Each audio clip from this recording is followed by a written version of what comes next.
Alright, first all day public land sit and action camera going in the case.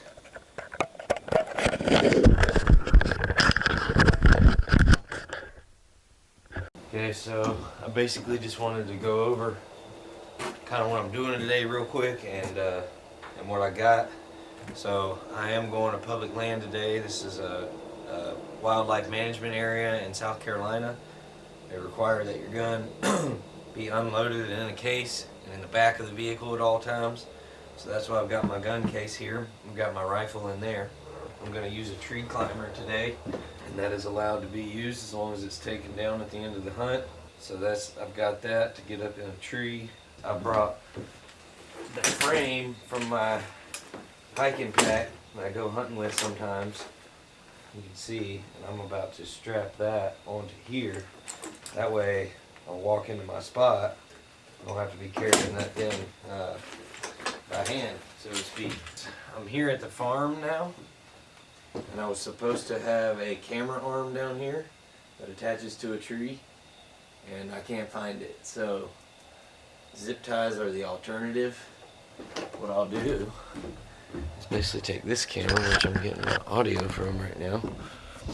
I'll take this tripod right here, and I'll extend these legs down to my floor base and get it hooked and sitting on something, and then I'll zip tie the top to the gun rail, and then I'll basically just be able to move this around, but no swing arm action today. So I hope that doesn't affect me in a negative way. I'm about to strap this up to my pack so that when I get out there to the spot, I can just hop out of the van, grab everything, and start walking. Made it down here. Got my setup here. And I've just got to walk about maybe between a quarter mile and a half mile that direction. So I'm going to load up here, get my bag and all my gear.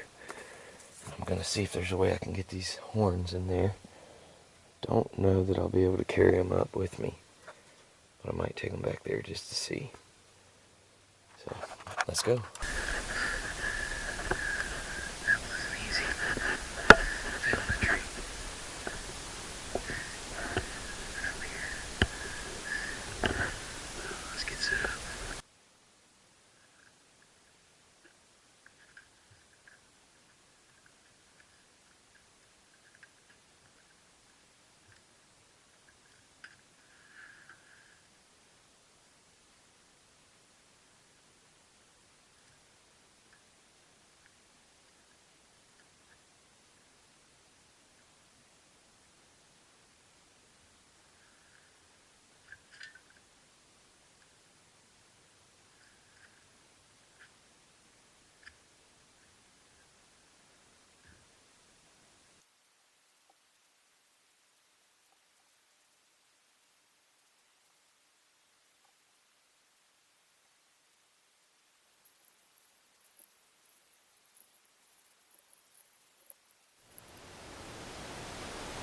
Anyways, I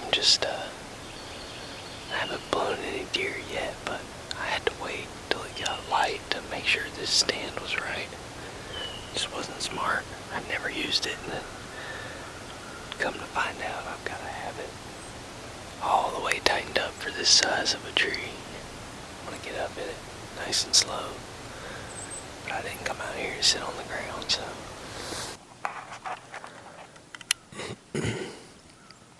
Oh man, I need to drink some water. That was quite the adventure getting into this spot this morning, but I did it. I might wish I was a little bit higher. It's not safe to go any higher than this.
times years ago. But when I hunt on the farm, I just sit, don't really do nothing. But I'm gonna try it since I'm out on public land and see what might happen from it.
Matt.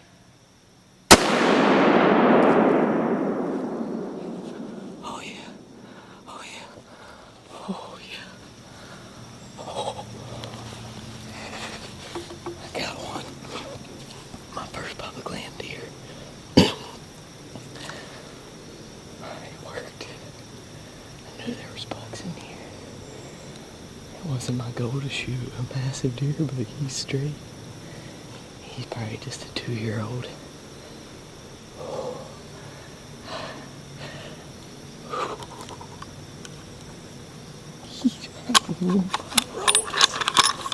He's down.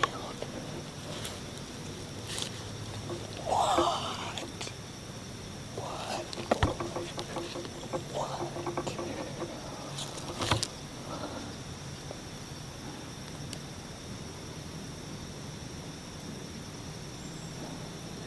I don't know how good footage I got of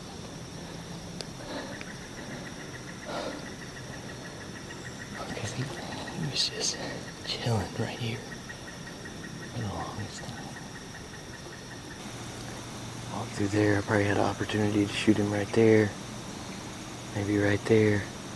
But right here, when he came through here, I was really I got really lucky that he didn't turn up and look, because when he was right in this vicinity, right, I just had my head right here behind this tree, and I could have my eyes were looking off this side of the tree, and I could just barely see him. But he was right here, 25 yards. This creek is a clear cut, and they're probably bedding in it, so he probably came across. Turn around like you, and he's right there. He worked his way in through here. Right here, he's like at 25 yards. And I'm like over here messing with the camera, like looking back at him. And he just kept going. And he walked through there. And then I had a couple opportunities to shoot at him. He started cutting back up this way. And then there was my window, right there. Freehand with the old 270. Yep. Another thing I saw when I ran the footage back was looked like the tree was right in the way of his vitals. But that's just because I was on a slightly different angle than the camera. When I was looking through the scope, I couldn't see any of his head. I could just see like the base of his neck and the rest of basically his whole entire body.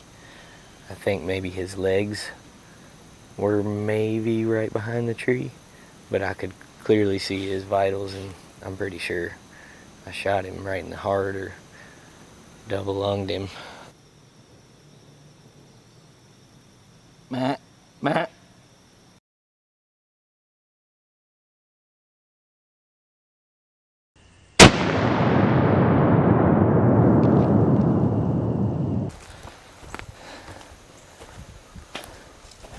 Go see what he looks like.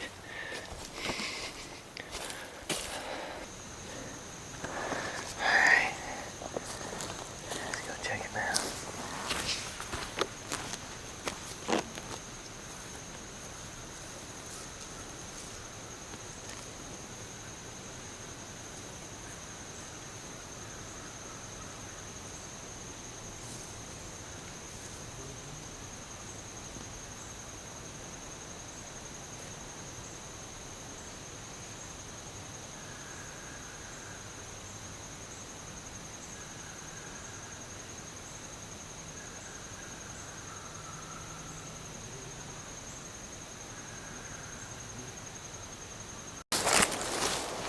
Here's my first public land deer. I'm gonna set this up real quick. Here. Just a beautiful young deer. This is probably his third set of horns. He's probably a 2-year-old. So he's a spike, and then he was what he was last year, and then he's this now. About right on par with what you find around here. But man, I just enjoyed that so much. He might as well be a big deer. But you've got a entry wound right here. Might have wanted it right about there versus here. I was off maybe about an inch or so, but it's pretty good. That's when you hit them right there with a rifle. That's when they drop their back legs and just fall, just like you want them. But check this out. Look at this. This fur is just so wet down here because he stays down in these creeks. He stays down here hiding. This deer probably wouldn't be a bad deer if you gave him another year or two. Definitely awesome to see. And I'm grateful for him. Happy to be out here.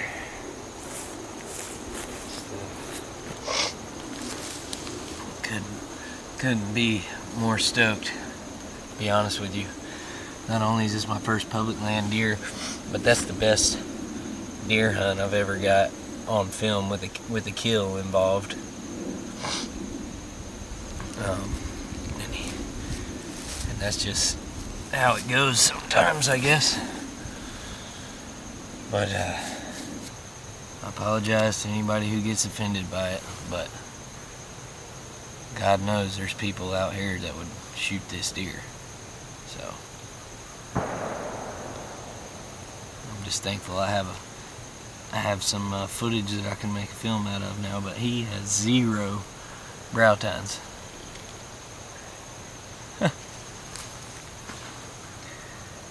Hit us up if anybody knows what's going on with the no brow tines. I mean, I've seen it here and there, but I've never experienced it firsthand, so I just don't know what might cause that, or if that means it is a young deer. But get out of here, flies. Alright, he's on the ground, he's done, he's ready to take to the processor. Just at least put him in the shade till I get back.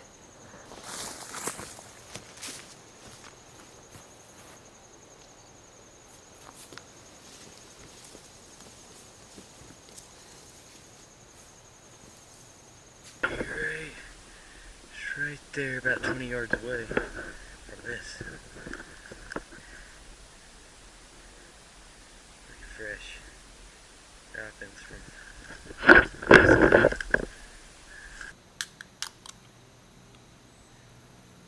Cheers.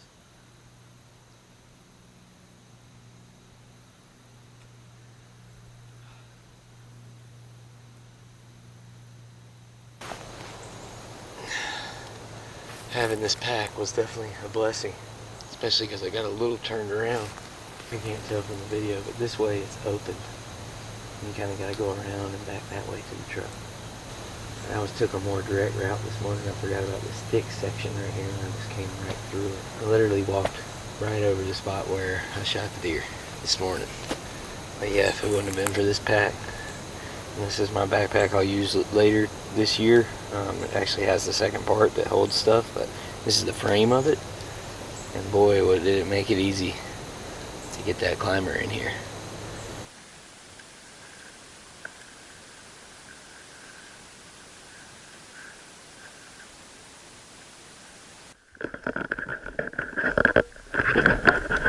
Back to get you in a minute, buddy. I'm stripping down for that. It's getting hot out.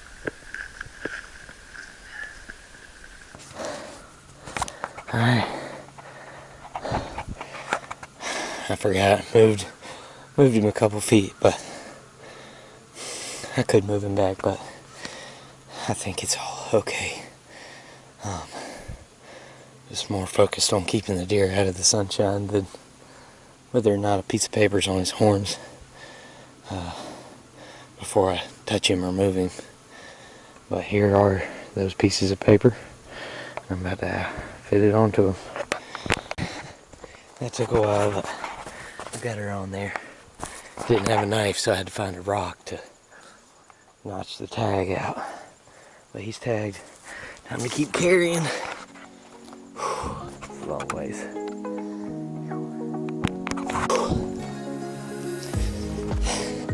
That was not easy. And I'll be dang if I'm gonna do the last 80 yards when I can drive to it. Whew. Got me overheated. But he's up here. No more dragging. What a great morning. Feels good to have to work for it. So, get out there, do the same.